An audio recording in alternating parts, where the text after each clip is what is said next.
Yeah, my Willie the Wild Man socks. That's like a throwback to Texas A&M.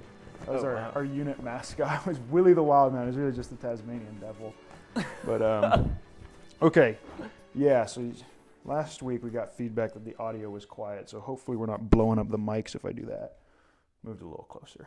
Yeah, your collar's not covering up the...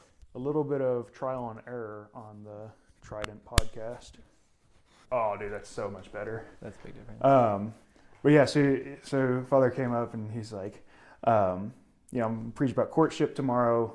Like from your perspective, as a young man, obviously you're very involved and social with a lot of people. Like, what do you think are some things that would be beneficial to hear about? And I was like, honestly, Father, like, I think courtship that'd be great to talk about. I think it's one thing that is so neglected. And talking about in public, even in sermons and stuff, it's so good, so important, and things a lot of people don't know how to do properly. They don't know what exactly they're looking for, or they don't know if they're ready to court somebody, or they don't know if somebody they want to court is ready, right? And so how do we approach these things? I thought it was great, him talking about, how you can assess whether you are ready, and how to go about it. Yeah, I thought it was interesting when he said, don't get into a relationship just cause. Yeah. When he said that. So that was interesting. Mm-hmm. I think that's obviously really, really good advice. Yeah. I guess like something else he said that I really liked is that we are, as like young adults, are like still in a relationship, are still guided by our parents and their parents, mm-hmm. and that's that they really have a pretty big hand to play mm-hmm. in the picture, where like the world portrays modern dating as like the parents have like they're not in the picture whatsoever mm-hmm. or at all. Mm-hmm. And if they are, they're just encouraging you to like just degenerate. have fun, Yeah, that's sick. where like fun becomes the focus of a relationship. Mm-hmm. Yeah, do you like this person? Like, do you enjoy them? Right. It's like, no, you do need to enjoy them, but what's more important than that is not going to hell. So get to heaven, and that can be very hard to find that person. But I will say, one thing, if he would have had an extra 10 or 15 minutes in his sermon, that I would have liked to maybe have more clarification or go into a little bit more detail, was the role of the parents, especially the father, really mainly the father. Because he kind of touched on it and it was important, but I could see how certain things could be taken maybe possibly the wrong way, or just like having some clarification would be good. That was really brief, where he was like, he talked about the father's role a little bit, mm-hmm. and then the mother's role, mm-hmm. and then, but it was super brief, and he just hit like 2 points, mm-hmm. and then he like moved on pretty quick. Yeah. So if you have a good father, a good relationship with your father, especially as a woman, like you're gonna want, your father's blessing, your father's, permission, approval, all that stuff, and so because if your father was a good dad, then you would want your husband to emulate that, his good qualities and stuff. Doesn't mean they're going to be exactly the same personality or anything like that, but you want, a good man's approval of another man, a man that you're going to follow for the rest of your life. I think it is important to remember that, it's not the father's job to give his daughter away, right? The father, I don't think, gives the daughter away. She has to give herself away.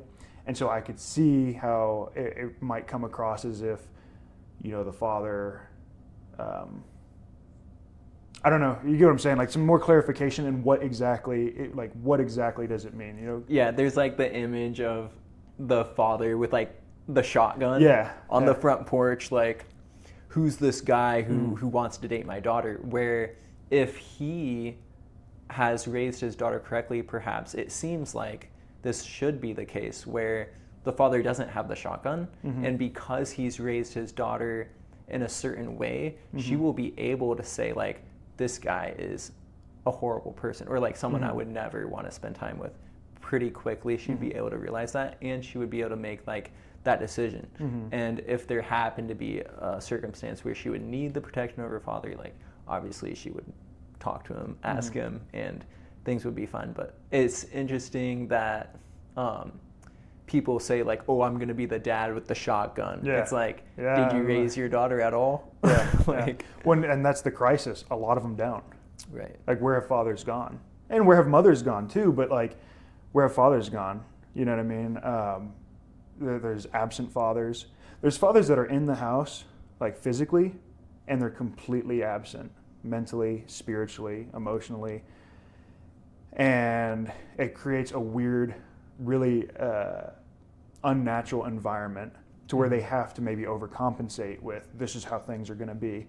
You know, like you cannot date my daughter or whatever. They have to overcompensate because, like you're talking about, they were just absent altogether. Right. There's a lot of divorces. So divorce is problem number one, but it doesn't even have to go that far. You know, a father who works too much, that he's tired or angry or frustrated, and he's not, you know, mentally there, spiritually there for his family. You know, maybe he doesn't, you know, lead the family in prayer, or maybe they don't go to mass together, you know, stuff like that. Even in a very good Catholic town like this, you see it all the time where families don't go to mass together, or whatever it may be. And there's a little bit of disunity here and exactly. there. And this is really interesting because of the state of the world. The world is in a crisis. The church is in a crisis. Society is in a crisis. So it'll be really interesting to see how the church being in a crisis, society being in a crisis, how that has affected family, upbringing, fatherhood, motherhood. And I'm really looking forward to like talking about this and like just seeing like what things are like, and how things are currently, and kind of unfolding all those things, and like why that is, and the things like we can put into practice on our own, and just being aware of it maybe. There are some people out there who still like believe that like the crisis isn't that bad, like we're doing pretty good, and we're not. No, you know? No, dude, we're struggle boating, brother. And like the priests, ask a priest. You know, he hears confessions, right? Yeah. So ask a priest what he thinks about that. So I think it'll be a lot of fun, kind of looking at all of that. And I guess what we were gonna kind of go into today was leadership, and certainly that ties into fatherhood. But there's a lot there, and a lot of people have studied leadership and what it is.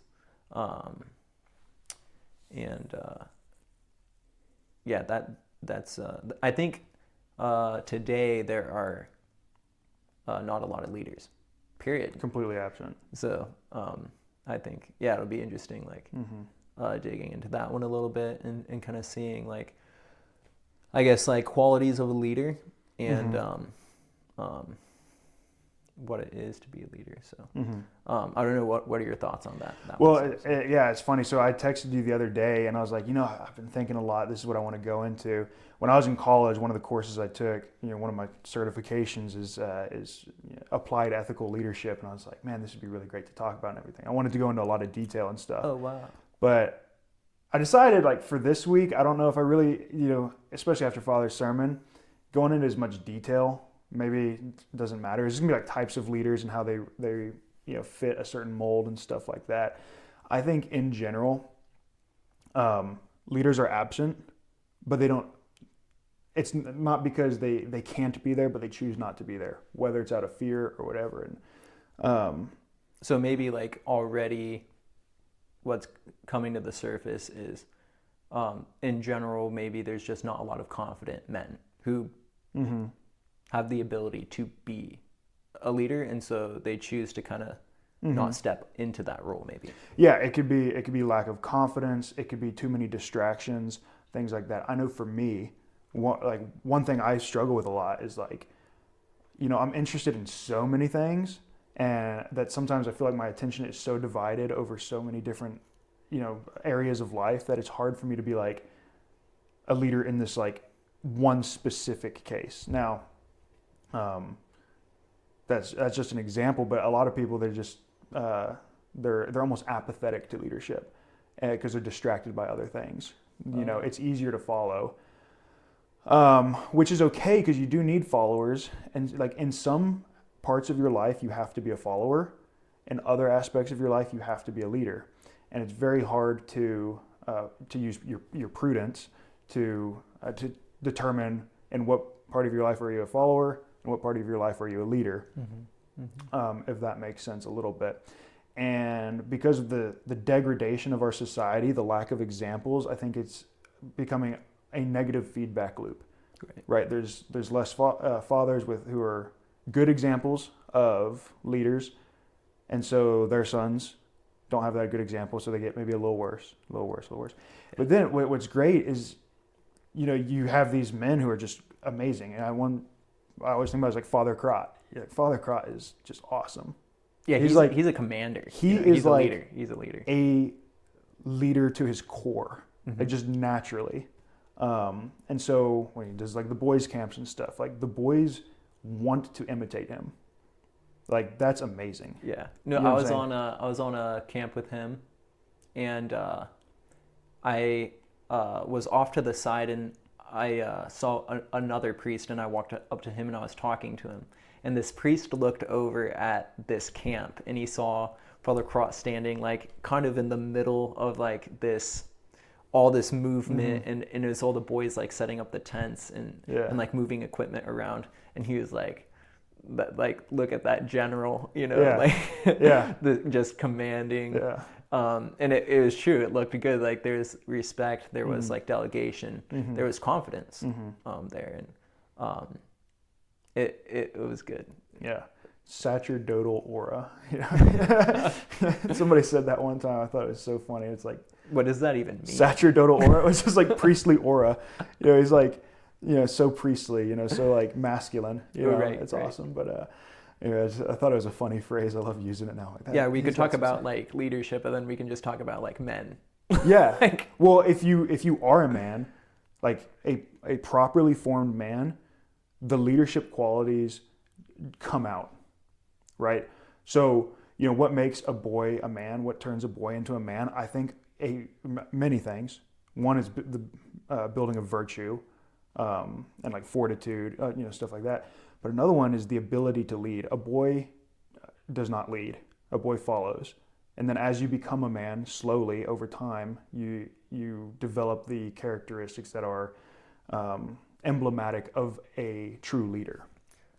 And again, it's not going to be in every single phase of your life. Like it is a progression, right? The way a middle schooler leads is going to look very differently than the way a senior in high school leads. Is going to look very differently than the way a husband leads his family versus a CEO leading a company or a priest leading his flock. Right? Sure. They're all different. It's a progression, and there's different types of leaders. Well, so Sam, there's like this. There's a journey that a young boy makes into adulthood, into being an adult, and into being a man, and then that man will enter into roles of leadership no matter where he ends up going or doing. So what things do you notice that seem to be like essential and core parts of being, I guess, first like an adult, a man, and then a leader? Like, do anything's really? Yeah, I guess okay. Like, do anything's really come to the surface? Maybe that are more essential than others. Yeah. I wish I would have went through some of my old papers before doing this conversation. One of the papers we had to write in college was on honor and dignity, stuff like that. But specifically honor and what constitutes honor, why it's important, everything like that. And I think honor is probably the most broadly, like the most broad way to summarize a man and a leader. Like, what does it really mean to like lead with honor, to be an honorable man? It's to have confidence in your state in life, to do it well. So utilizing prudence, utilizing temperance, charity in how you lead. It can be a hard thing to work through and like figure out, because like, when do you be firm and when are you more lenient? Right. I don't know if you've ever read the book Man of Steel and Velvet. No. It's a great book on fatherhood. It's amazing. Highly recommend it. It was recommended to me by Father Scott. I was sent it, actually. It's great, dude. Someone sent it to me. And dude, it's so good. They were recommended it also by a priest. Yeah, and a lot of priests I've heard recommend it. Like, a lot. I'll read it. Yeah, I probably have it here somewhere on the bookshelf, but... Yeah, I have a digital copy. So, yeah, I'll read it by Easter. And good. We can talk about it. Definitely. Good idea. Well, so the whole idea is like, it's a man of steel, like firm, and velvet, when to be lenient, when to be soft, when to be, it's these two qualities. Approachable, exactly. These two qualities of a man, and you have to have both. And they seem like incompatible with each other, you right? You have to apply them appropriately in your life. Yeah. If you are just a man of steel, you push everybody away. Yeah. Your kids are not safe, right? Your wife is not safe. They might do what you say out of fear or whatever, right? But the letter killeth, right? But if you're too velvet, then you're a pushover, you're effeminate, your wife leads the house, your kids are complete degenerates, consistently in mortal sin because of things you did. You are too scared to tell them, no, you can't have an iPhone. No, you can't have access to internet. No, you can't have a computer in your room. No, you can't have, you know what I mean? Because like, you have to keep your kids safe, right? But there's this balance, right? And I guess like on the topic of balance, like virtue, it's always said when talking about virtue stands in the middle. Yeah. And with confidence, there's one side of the spectrum is like insecurity, inability to make decisions, inability to be sure in things. And then there's the other side, which would be like arrogance, where they're so just pride. Yeah. And so with all these things, it's great to remember like okay, these things are virtues. Virtues are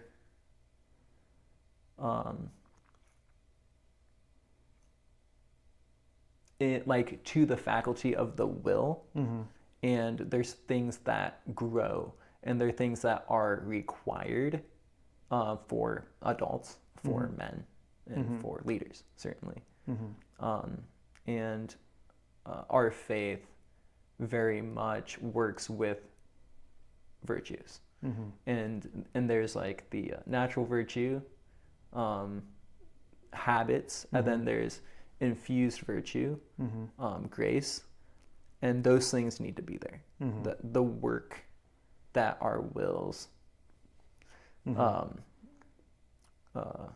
go through, like that effort, that turmoil, or that toil, where these things grow on a natural level. And I guess what I was going with that is that all those things are required, and they're part of going from a child to an adult. And they're things that like certainly the world doesn't talk about very often, and just seem absent, like you were saying. So I guess the question is, if we know it has to do with virtues, and we kind of have an idea of what kind of virtues. Really, there's a lot of virtues, so it's hard to summarize into one specific thing. But patience, charity, discipline, fortitude, confidence, like all these things cumulatively make a man a leader. Prudence, so that they know how to apply certain virtues and which ways. Mm-hmm.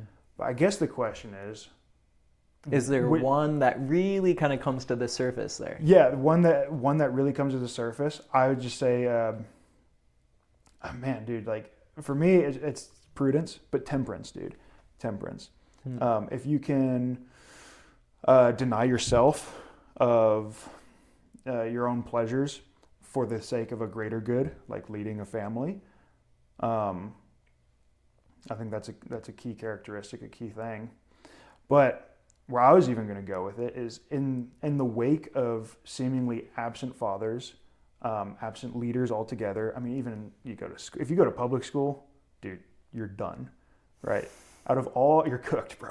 You're cooked. Out of all my public school teachers, I went to public school for, I mean, if you include college, like literally my entire life, but K through 12, I had one really amazing leader, and I was just lucky to have him in my life, right? The rest of them, no, not that way.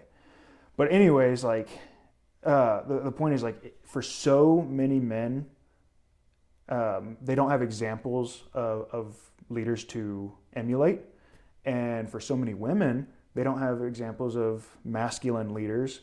Quite frankly, don't really care if there's female leaders. I'm just gonna be honest with you. Might have to edit that one out. But like, for so many women, they have no examples of leaders to they want a man to emulate. Mm-hmm. Like they're looking for a husband. They want leaders to be like this man here, right? They don't have that. So how do men recognize that and develop those characteristics within themselves without examples? I asked that in a horrible way, kind of like rambled a little bit, but hopefully you get where I'm going at. Right? What is the process? What does the process look like for us and for the next generation and those around us? Stepping it up, just stepping it, like seeing that the bar is really low today. And I guess there's a lot of different ways. I would say focus on virtue, read the lives of the saints. Mm-hmm. This is probably a huge one, and look up to those leaders that we do have in our societies. And what comes to mind with people and books and works like Extreme Ownership with Jocko. Mm-hmm.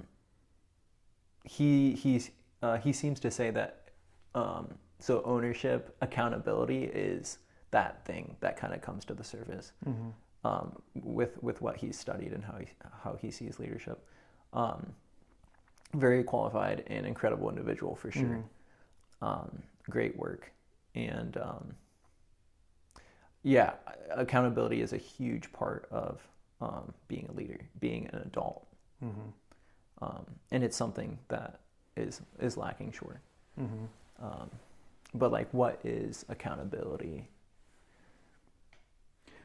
Well, how do you put yourself in an environment to take accountability, I guess? Like, it's one thing to say these are the traits I need to develop, but like, how do you actually develop those? Like removing yourself from instant gratification in literally every part of your life.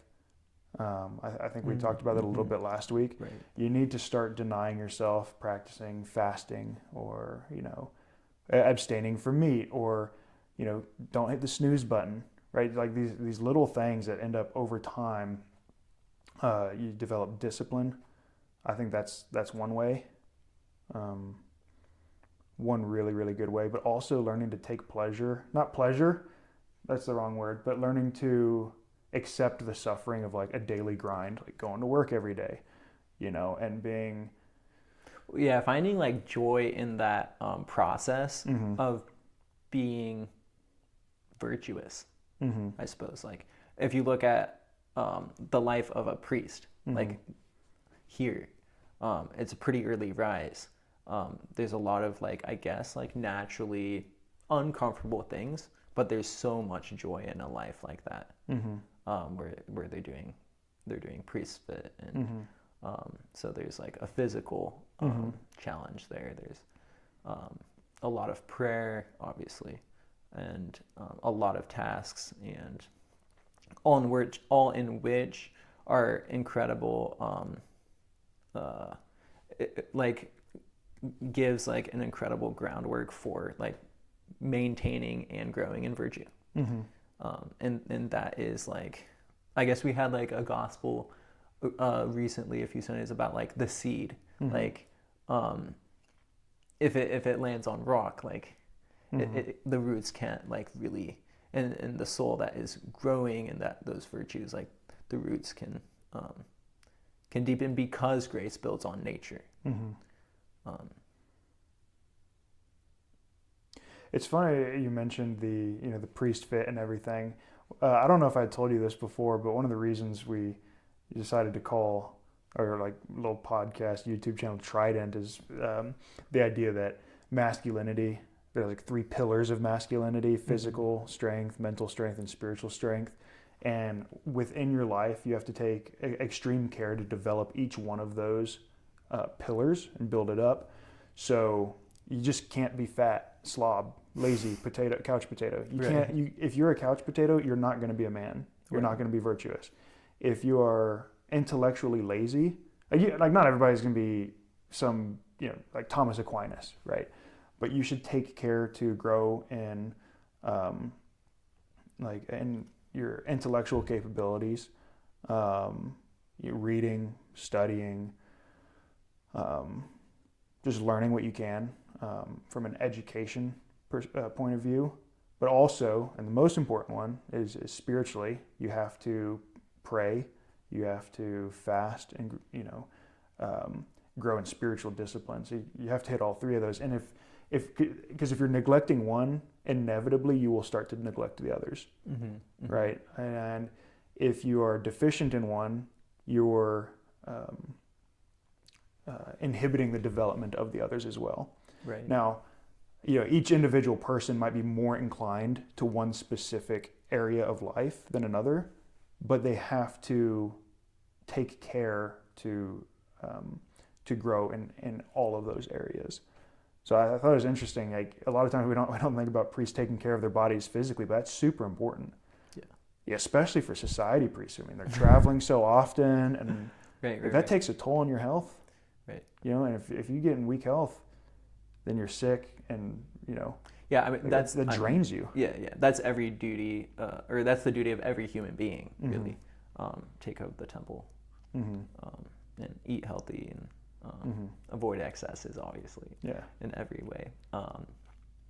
That's really important, and that's a really important aspect. I guess like again, like being an adult, like children need like these like guidance on like if you eat like a ton of candy, like you're gonna get sick, man.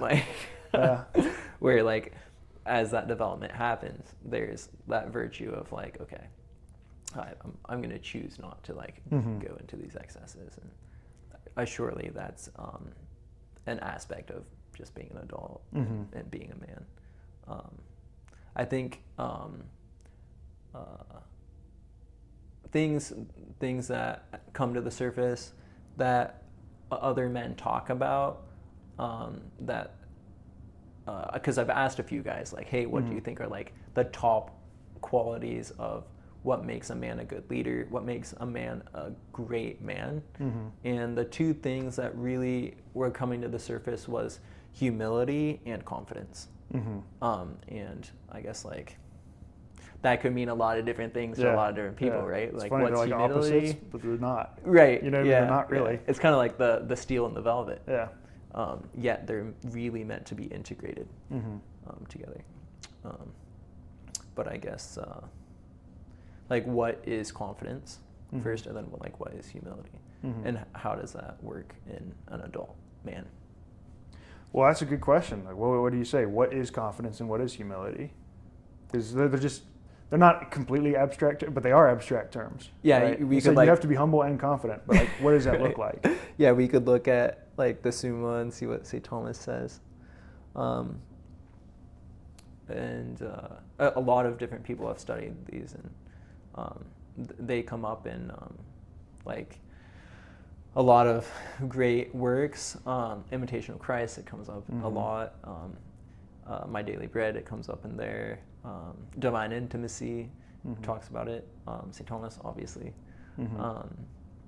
But like overall, I guess like humility is, in really simple terms, recognizing what is, like a humble man who is intelligent or who is gifted, let's just say in singing, he won't say like, oh, I'm a terrible singer. Like, no, he'll recognize the fact that he's a great singer. So humility, I guess in the simplest form, is like recognizing truth. And we could go back again, like virtue stands in the middle, so that's where like the arrogance, and then like the like false humility, I guess, on the other side of like, oh, I'm nothing, like I have no talents, like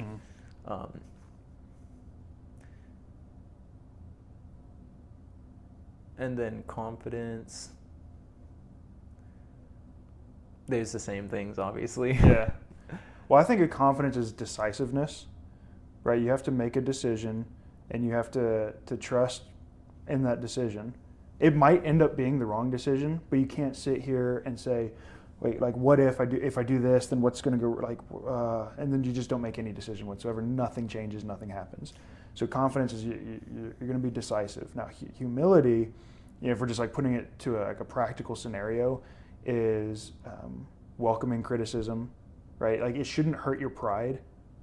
Well, I guess it should hurt your pride, but like it shouldn't like kill you if somebody says, if you are a great singer, you say, and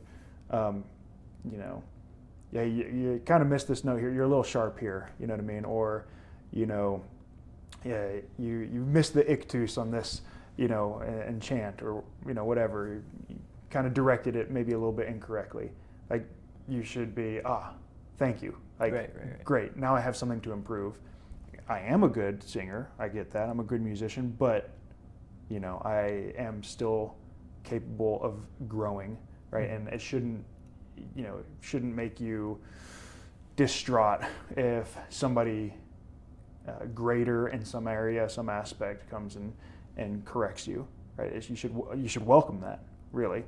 But then on the other hand, like you said, not being timid and displaying the good qualities you do have. So yeah, I guess maybe with timidity, right? Confidence, knowing what gifts you have from God, what talents God has given you, and exercising those qualities to bring out the best in whatever situation you're in, while at the same time recognizing that you have room to grow, welcoming criticism, welcoming feedback, negative feedback.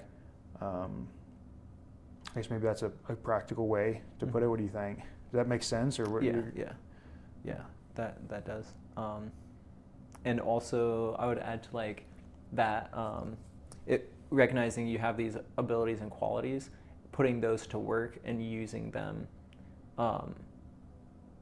for God's glory, not for our own glory, right? Yeah. So I guess purity of intention. That's good. That's added good. onto that would be kind of complete that idea. Kill the vainglory. Right. Yeah. Purity of intention touches everything. Yeah. And every aspect of every decision action, and is, that would be like a really good quality for a leader, right? And an adult, and any person like striving towards sanctity, for sure. Yeah, something you were saying about decisiveness, I was thinking about like, oh, like what guys to me are like great leaders or great men in general. Mm-hmm. And that is a common trend that I see, like men who are great leaders will consider like, okay, what's the best decision? It'll take them more or less time to decide, but once the decision is made, it's a precise decision and they go all in. Mm-hmm. And sometimes they are horribly wrong. Mm-hmm. And I guess we're like a bad leader, a difference between a bad leader and a good leader. A bad leader will have the pride, will have like their pride will prevent them from tweaking or like directing, mm-hmm. where they'll say like, I guess pride is blind, right? So they mm-hmm. won't really see it, and they'll just continue through the destructive path. Yeah, they're inflexible. Right. Yeah. Where like a humble leader may make the wrong decision, mm-hmm. right?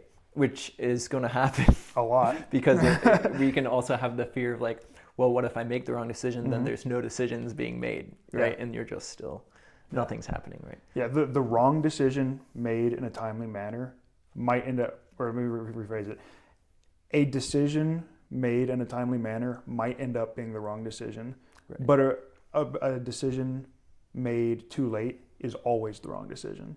Right. Right. So, yeah, if you make it early, you can adjust. Yeah. If you make it too late, it doesn't matter. Right, and indecision, it's indecision. Like indecision is the wrong decision. Indecision is a decision. Yeah, that's good. That's a good one. Yeah, but it can be hard, dude, because fear really it's in you deep. Yeah, I guess we could talk about the things that are like directly opposing to being a man and to being a good leader, and I certainly fear is this world's full of fear. Mm-hmm. And the world like seems to like try to sell fear. You can see that in COVID. Yeah. You can see that in a lot of things, I guess. We have to bomb Iran. Well, I don't know, we won't go there. But yeah, I think fear. I guess things that are opposed to like the virtue of fortitude or like courage. Courage provides like the strength to mm-hmm. and fortitude to act even with even confronting fear and suffering. Mm-hmm. Like fortitude is like to kind of paraphrase or like something I read, it's like it's the ability to act in the service of God in spite of great, overwhelming suffering and fear. Mm-hmm. That confronts our nature, mm-hmm. right? And it's using our will, the higher faculties, to endure our concupiscence mm-hmm. and our nature. That's a really good way to put it. Yeah.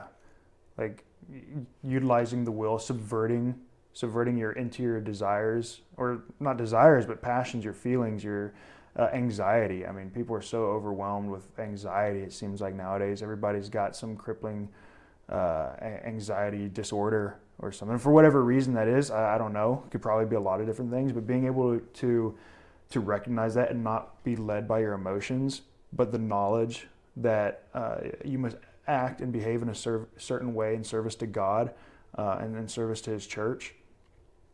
That is fortitude. Right. That is courage. Courage is not necessarily like going out there and like fighting a bear, right, or a dragon or whatever, but it's in every aspect of your life. It's in your daily life. Right. It's man, like work is so stressful, and I'm gonna go get up, put my pants on like everybody else, and go attack it, because in that way I'm providing for my family, serving the community, the church, and in doing your job well, you're also serving God.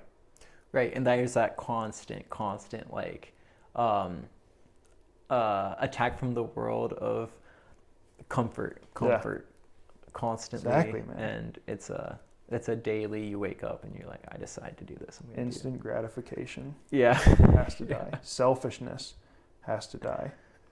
You know, that's something we really didn't touch on a lot today, but it's another thing. Like, we're just not very sacrificial people anymore. Absolutely. Yeah, someone asked me, they're like, do you think most people are good? It's like, okay, like good can mean a lot of different things. And I thought about it for a while, and I think that like most people are good-willed, but most people are selfish. Mm-hmm. And most people are soft, perhaps. We are. Like, yeah, we definitely are. And it's interesting to like think about.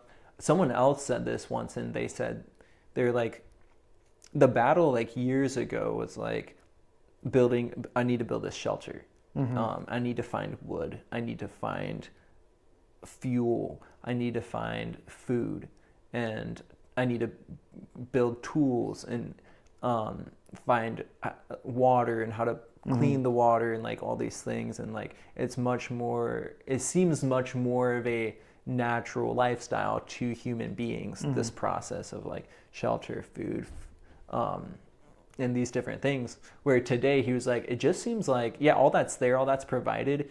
It could even be provided by the government and you won't have to work that much. So it's kind of just given to us, all those things. Yet we're in this rat race of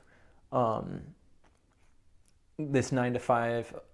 We're constantly stressed out. And he was like, the battle used to be finding food, shelter. But now the battle is like, how do I, at the end of the day, maintain mental sanity? Yeah. Like, how do I remain sane and generally joyful, happy, and balanced? And yeah, it can completely come out of control, and it can be difficult based on like your lifestyle, your decisions, where you work, where you live. And it will certainly be more or less of a struggle, depending on those things. You need some level of temporal struggle, right? Some suffering temporally to have like spiritual comfort, right? It's funny you brought that up, because so true. One time when I was in San Antonio, I have a really good friend of mine. He's from Africa, and he's like, he grew up in like a poorer town or whatever. And he's lived here for, I don't know, maybe 10 years or something like that. I don't remember exactly, but he said like back in Africa, like we don't have washing machines, we don't have dishwashers, we don't have a lot of things. He's like, everybody's happy. It's like we struggle, you know, right? But like everybody's happy. He's like, you come to America, and like there's these first world problems. Dude, it's like everybody hates their life. Everybody's sad. Everybody's depressed. Everybody has anxiety. And it's like, you would look at it and say, why are they depressed? Why, like all it really takes of involvement to do basic things like washing your clothes and your dishes and cooking, like it takes so little time. You should have all this time for leisure and enjoying life. But because you have no struggle, really, like it's really hard to starve to death in America. Oh yeah. Like really hard. You have to really try, you know, to get to that point. It's really hard to be completely homeless, right? With no opportunity to get shelter. Like it's really hard to get to that point. I agree. And because there's no need for that temporal struggle, or that's a bad way to put it, but because there is no like real real problems, it's very easy to worry about the wrong things. And when you're worrying about the wrong things, you don't have your attention devoted to the right things, then you're going to get depressed. Like, you know, to be man in a certain way is to have struggles. To have struggles. Yeah. And part of the growth and the pleasure good pleasure you get out of being a man is overcoming those struggles. Like building a house, like, you know, going out hunting, right? Like when I don't know if you go it's hunting, uncomfortable. Like, it's an uncomfortable dude, thing. When you're out there and you're like trying to track a deer or something. It's freezing cold, but like you have this sense of accomplishment, and it's because it's hard to do. But when life isn't hard, then you're really not testing yourself as a man, and so you're not growing. And that stagnation kills you. It kills your soul. It makes you idle, and when you're idle, you're falling to sin. And yeah, I mean, there's so many problems with it.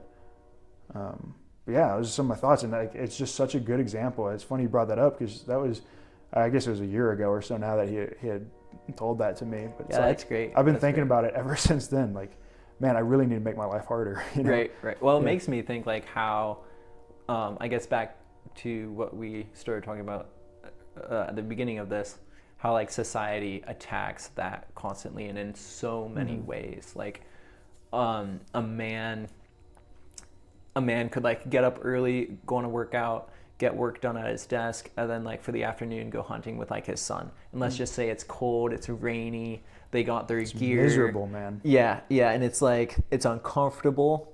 And at the end of that, they come home, they like process, they like hang the animal. It's the best memories you'll ever have. It's the best memories, but it's like the best.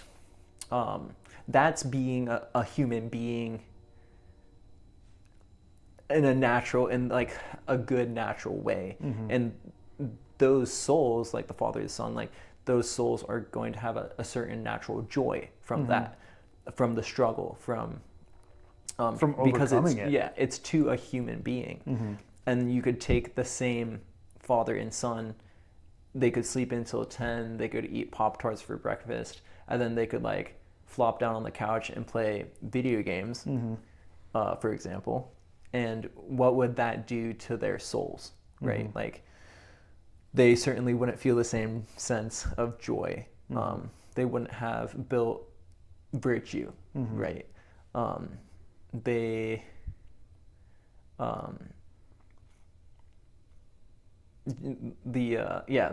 Those two images are so opposed and have so many different outcomes, or such a different outcome. So I guess, as we're talking about this and working through it, we can go back to what I asked earlier and said, like, well, how do we build this? How do we build leadership and virtue in ourselves when there's sometimes seemingly so little examples of it, so few examples of how to follow? Because how you learn to be a leader is by following a leader, right, and emulating. Well, if daily temporal struggles aren't provided, in like we, in a way, kind of have to impose them upon ourselves. Right. Yeah. Get up early. Get up early, gym, dude. You know. Yeah. Go to the gym. Why would you not? Yeah. Go to the gym. Read. Take notes on what you read. Something you just said reminded me of a saying that I've heard a lot, and it's like, it goes like this. It's to be a good leader, first one must be a good follower. And that's true. That could be just a good start for us. That is exactly true. Can we follow? Can we follow well? Can we follow good leaders? Yes. I've heard that a lot, but I haven't heard someone explain really well. I'm sure someone did. I probably wasn't listening, but like, what is it to be a good follower? Yeah. I don't know. Like, I guess obedience, humility. Probably those two are probably the main things. Yeah, I would for say. Sure. Obedience, and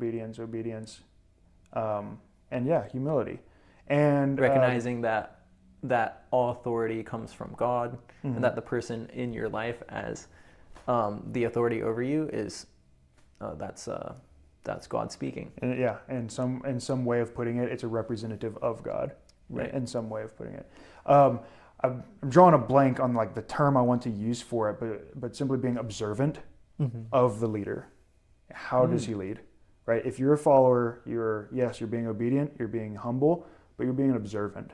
As a child, when you're a child, you don't consciously recognize it at the time, but like you are observing your mother and your father, and how do they interact? Kids are so observant. Oh my goodness. And if we maintain that quality, when we are 16, 17, 18, 19, 20, 30, 50 years old, doesn't matter, and you're observing the leaders that are put in your charge, or that are put in charge of you, rather, then when you are put in charge, then you can emulate the good qualities and maybe recognize the bad qualities and try to reduce them, right? So nobody's perfect. Nobody's a perfect leader. Everyone's going to have bad qualities of some sort as a leader. Some are going to be, better, and some are going to be worse than others, but everybody has something that can be improved upon. That's why humility is so important. Humility is very important. So if you look at your father and you say, man, I had a great father. Here's this one thing that, was amazing, and I want to do that exactly like he did. And here's this one thing that, you can recognize and say, I would like to maybe improve that when I'm a father. And when you are a father someday, you have to recognize that you want your kids to do the same because you want them to be better than you are, right? So, observant, humble, obedient. I would say that, what it means to be a good follower are those. And if you have those, you're going to grow in confidence. You're going to grow in prudence. And if you're starting to exercise temperance, you're going to grow in selflessness. You're going to be more sacrificial, thoughtful, and just it's from there. It's positive feedback loop, right? So currently, it seems like society's in a negative feedback loop, but we can change that, dude. We really can. It takes a few good leaders. I mean, look how much the church has grown these past few years, right? Or especially how much tradition has grown. It's starting to change. And it's not going to be overnight, but it is starting to change. Like, we are having a greater impact every day. There are a lot of incredible fathers here, and a lot of incredible leaders. And those examples are humbling in some ways, and it's so exciting to see that and want to aspire to it. I like what you were saying about having that awareness, and as a leader, that I think that's very important. You can see certain needs of the people you're leading, and if you're aware of those things, and that can be can be also a very good quality for a leader, for sure.